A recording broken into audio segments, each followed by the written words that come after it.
ہاں یہ بھی دکھائیں گا، گٹکا تھوکا ہوا ہے، پان تھوکا ہوا ہے کیا؟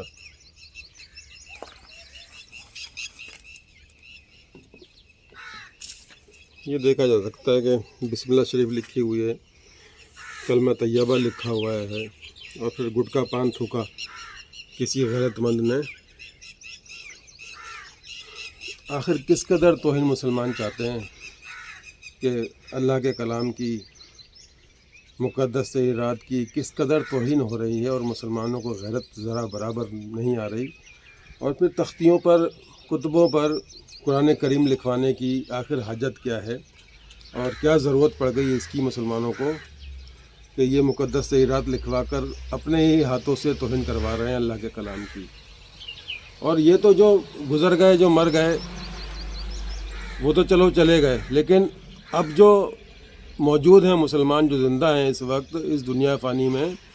ان کے لیے میں یہ عرض کروں گا کہ اپنی اپنی وصیت میں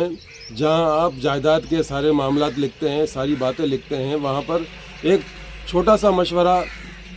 میں یہ دینا چاہتا ہوں مسلمانوں کو کہ اپنی وصیت میں یہ بات بھی لکھ دیں کہ میری قبر پر کوئی کتبہ نہ لگایا جائے، اور اگر کتبہ لگے تو اس میں کوئی مقدس تحریرات موجود نہ ہو، قرآن پاک کی کوئی صورت موجود نہ ہو، یا کلمہ طیبہ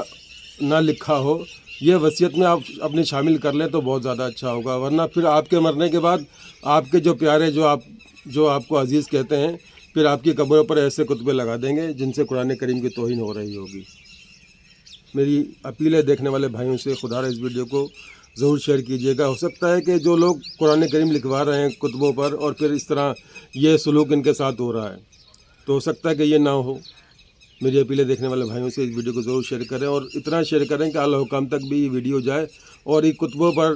چادروں پر قرآن کریم جو چھاپا جا رہا ہے، لکھا جا رہا ہے، اس پر پابندی لگائی جائے۔ دیکھنے والے یہ ویڈیو ضرور شیئر کریں، اور اگر کسی کے پاس مقدس اوراق ہوں تو کمالی خدمتگار ویلفیئر، رابطہ نمبر 0341 431 7126، اس پہ رابطہ کر لیں۔ مقدس اوراق آپ سے لے لیں گے، مگر خدا را قبرستانوں میں نہ ڈالیں۔ آپ کے ایسا کرنے سے قرآن کریم کی اور دیگر مقدس اوراق کی توہین ہو رہی ہے۔ دیکھنے والے بھائی یہ ویڈیو ضرور شیئر کریں۔